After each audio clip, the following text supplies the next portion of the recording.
Part 1. You will hear a man phoning a woman about an advertisement he has seen in the paper for some furniture. First, you have some time to look at questions 1 to 5.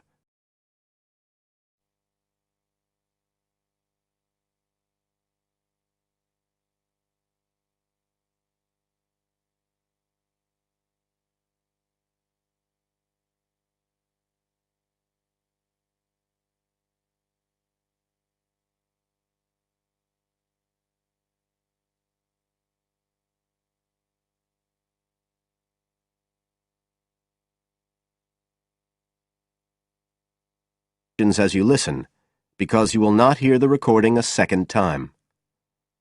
Listen carefully and answer questions 1 to 5.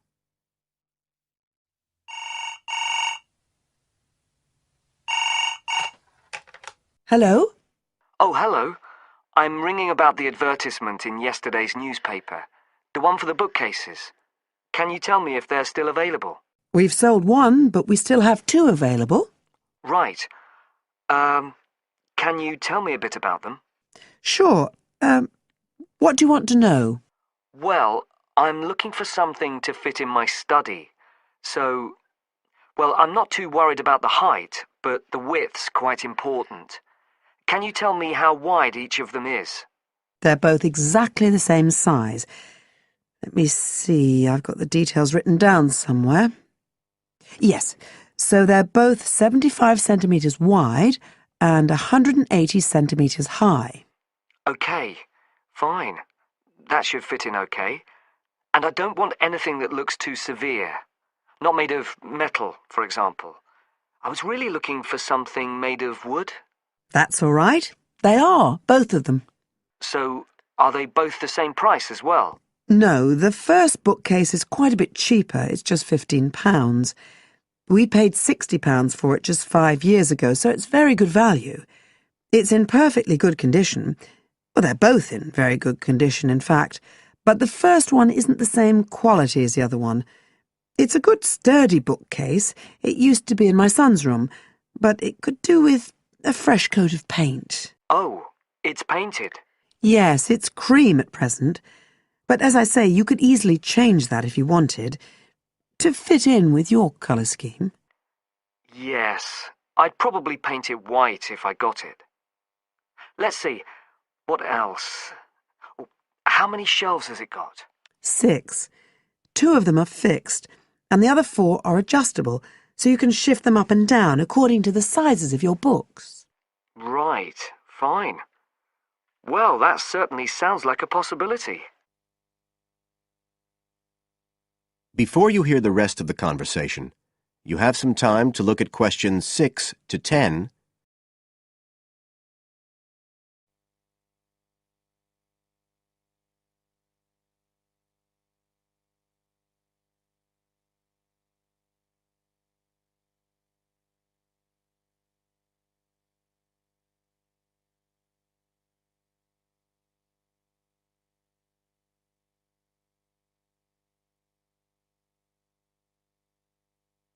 Now listen and answer questions 6 to 10. But the second one's a lovely bookcase too. That's not painted, it's just the natural wood colour, dark brown. It was my grandmother's, and I think she bought it sometime in the 1930s, so I'd say it must be getting on for 80 years old, so it's very good quality. They don't make them like that nowadays. And you said it's the same dimensions as the first one? Yes, and it's got the 6 shelves, but it also has a cupboard at the bottom that's really useful for keeping odds and ends in. Right. Oh, and I nearly forgot to say, the other thing about it is it's got glass doors, so the books are all kept out of the dust. So it's really good value for the money. I'm really sorry to be selling it, but we just don't have the room for it. So what are you asking for that one? £95. It's quite a bit more, but it's a lovely piece of furniture. A real heirloom. Yes. All the same, it's a lot more than I wanted to pay. I didn't really want to go above 30 or 40. Anyway, the first one sounds fine for what I need. Just as you like.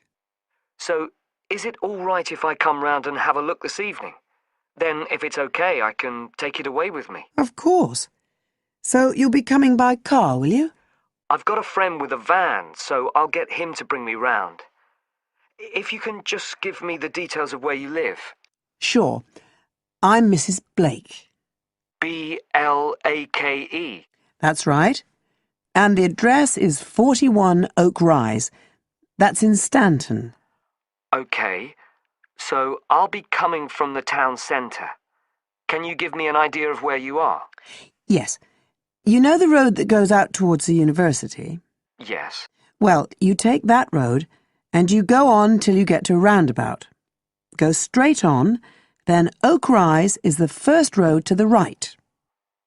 Out towards the university, past the roundabout, first left. First right. And we're at the end of the road. Got it. So I'll be round at about 7, if that's all right. Oh, and my name's Connor. Connor Field. Fine. I'll see you then, Connor. Goodbye. Goodbye.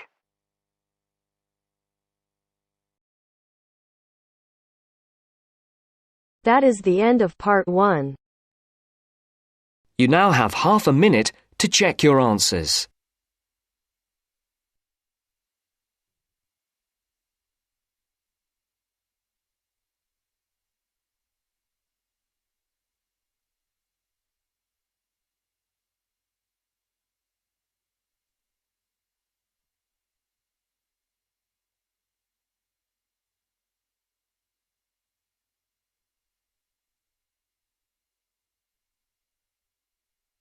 Now turns to part 2.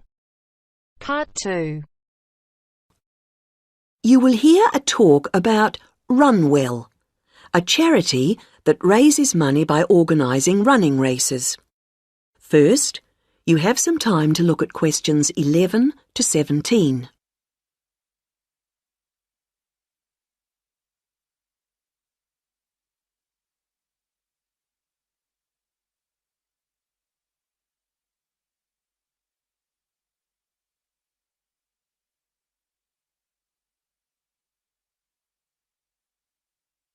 Now listen to the first part of the talk and answer questions 11 to 17. I'm very pleased to have this opportunity to tell you something about the Runwell charity and the work we do. I'll give a brief overview of what we do, and I hope you may be able to help, and then there'll be time for questions at the end. Runwell's founder, Mike Hughes, took up long-distance running in 1987, raising money by doing sponsored half marathons, and in 1992 established the charity as we know it today.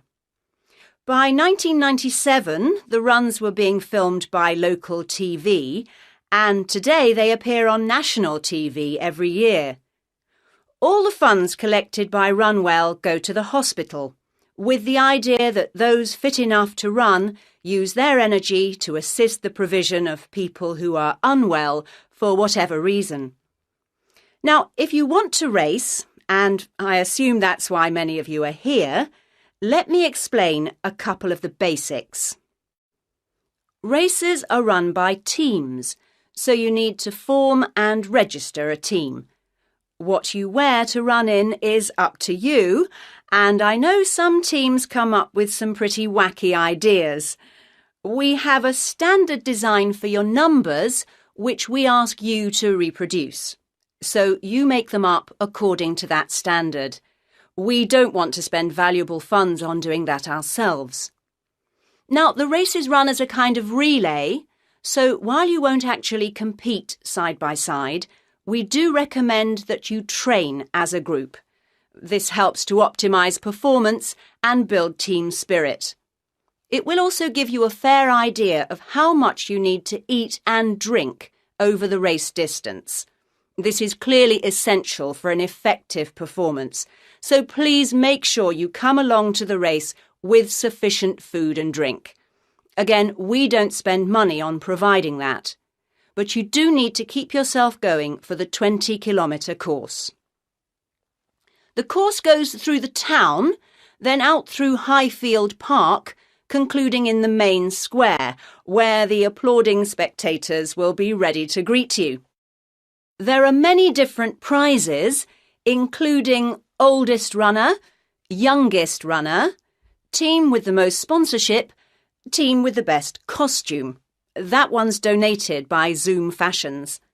The Mayor will introduce the Minister for Health, who will hand over each prize to the winners, and then the hospital president will make a short speech. Before you hear the rest of the talk, you have some time to look at questions 18 to 20.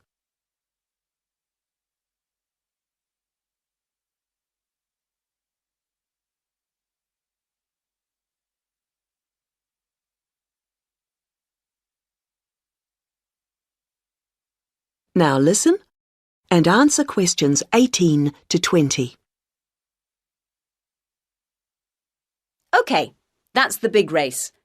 But I know there are many people who don't feel they are up to running a 20-kilometre race, but who would nevertheless like to raise money for Run Well. Over the years, we've had experience of many ways of trying to collect money, some very successful, others less so. Now, of course, 20 kilometres is too far for children to run. But there was a sponsored swimming event at the local school last year, and that did very well. People have also tried to organise food-based events, such as selling homemade cakes and bread and so on at the market. And there was a large picnic arranged in 4 Bright Gardens, although these events failed to justify the efforts put into them, though I'm sure they were very tasty. These days, so many people are out at work all day that going from house to collect money isn't very effective. But it is possible to raise useful funds by selling small promotional items, such as badges with the Run Well motif on them. We're currently checking to see if postcards, perhaps showing the race's winners each year, might also be a good idea or not. We do appreciate the efforts that have gone into selling second-hand goods, but to be honest, the returns have not been very high on this. One very dedicated group organised a team quiz recently, which went very well, and it would be good to see more such activities. There's also been talk of a concert, but we'll have to see how plans for that progress. Now, are there any questions at this stage?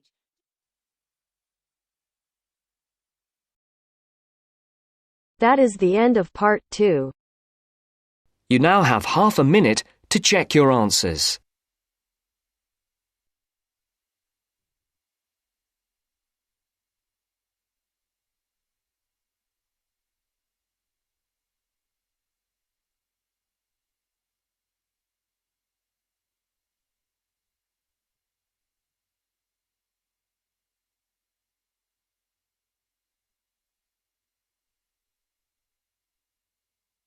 Now turns to part 3. Part 3. First, you have some time to look at questions 21 to 25.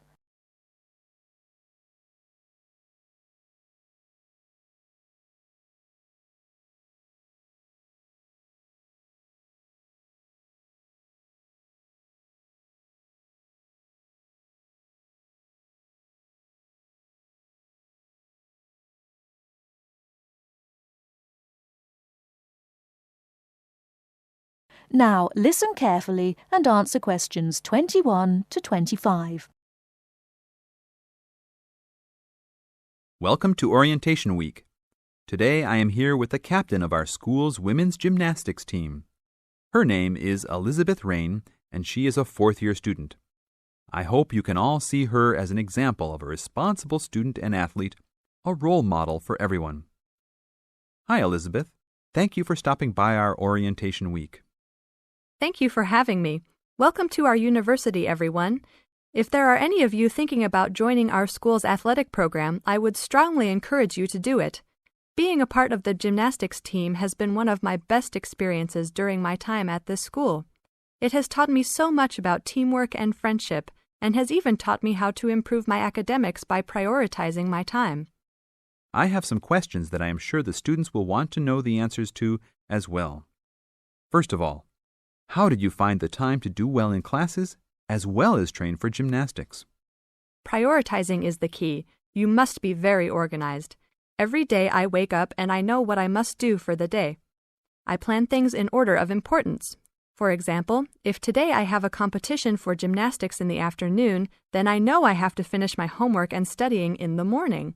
In other words, keeping an organized schedule of your priorities is very important. Can you explain to the students a little bit about your study habits?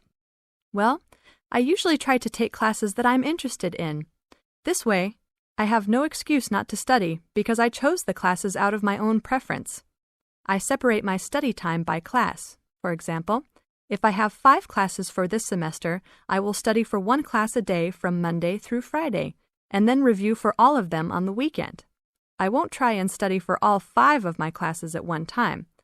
It is too hard to do that, to remember everything and not feel like you are going crazy. It is very important to focus the time that you set aside for studying. I do not study with the television on. I try to keep away from all distractions because I find that I learn better that way. But of course, how each individual will study depends on each person. Before you hear the rest of the talk, you have some time to look at questions 26 to 30.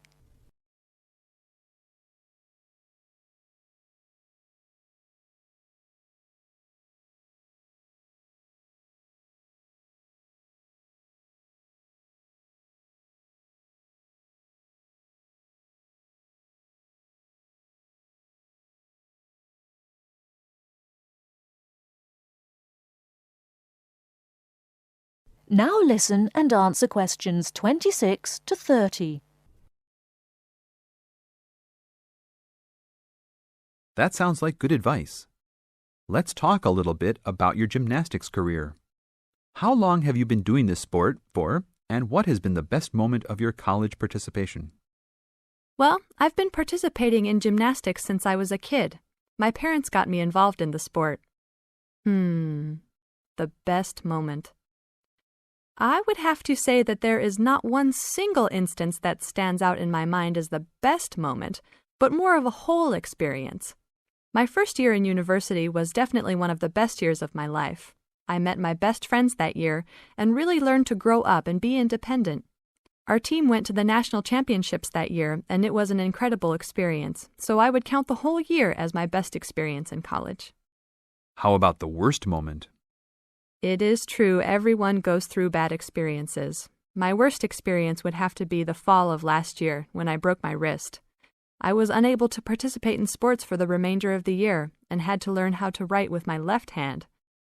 I guess when I look back at it, though, even though I wouldn't wish this to happen to anyone, this experience definitely made me stronger as a person.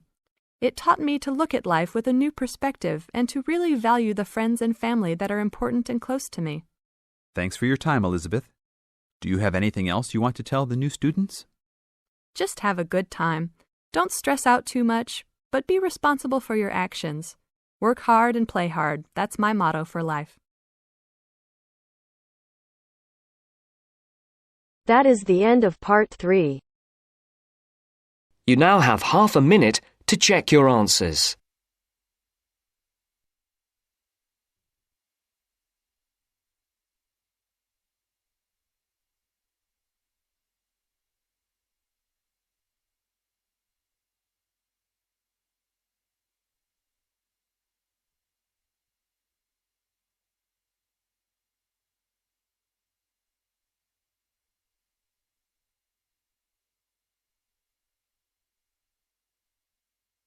Now turns to part 4.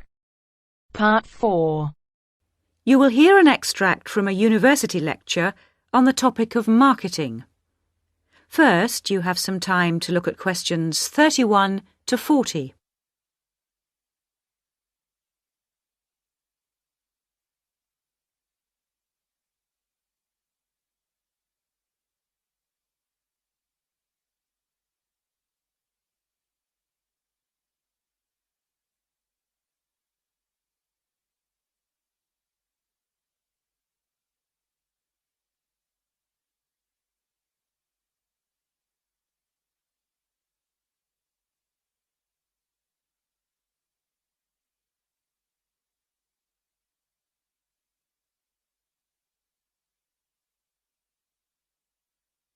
Now listen carefully and answer questions 31 to 40. Last week we looked at some general principles associated with marketing, and today I'd like to look at some of those points in a little more detail. So, what is marketing? Or put another way, what does the term marketing mean? Many people think of it simply as the process of selling and advertising, and this is hardly surprising when every day we are bombarded with television adverts, mail shots, and telephone sales.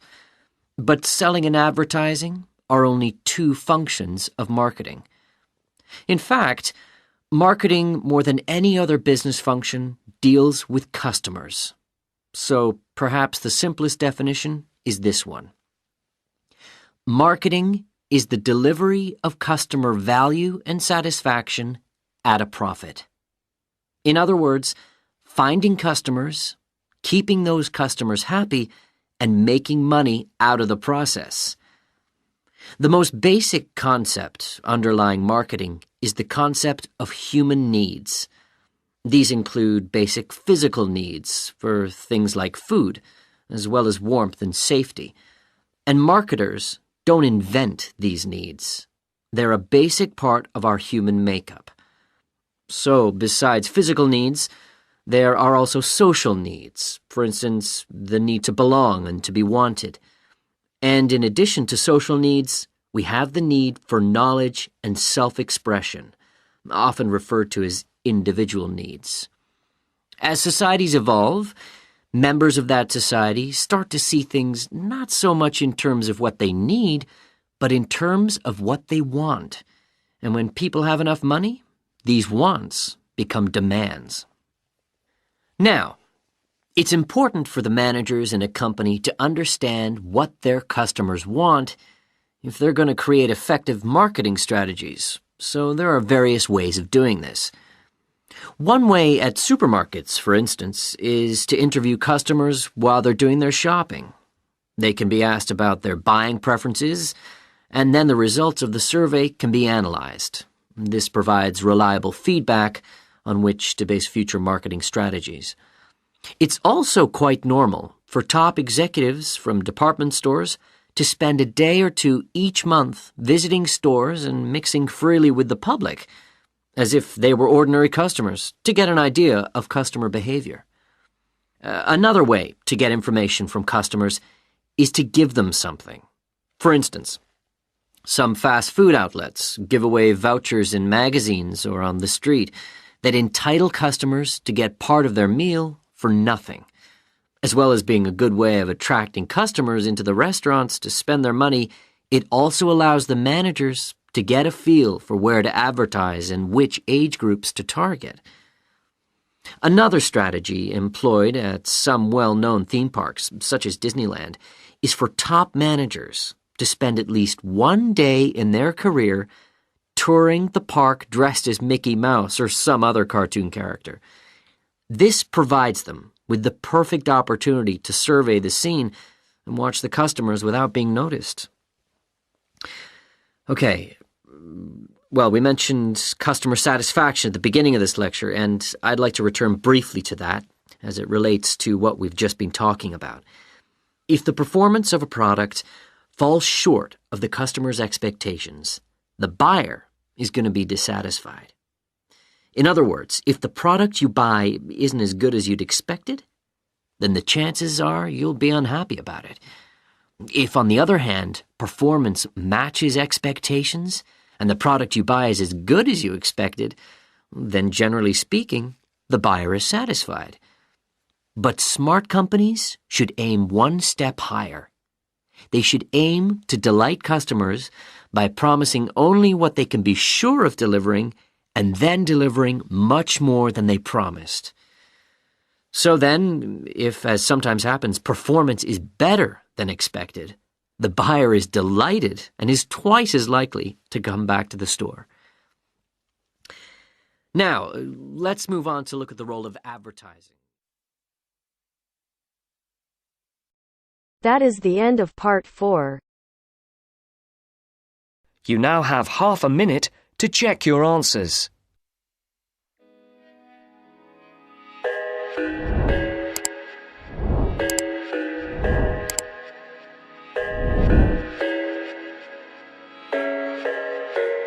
I thought I had it figured out. Believed in us, we were meant to be, no doubt. A teenage love, everybody else could see the way we were, living in a fantasy. When I kiss her,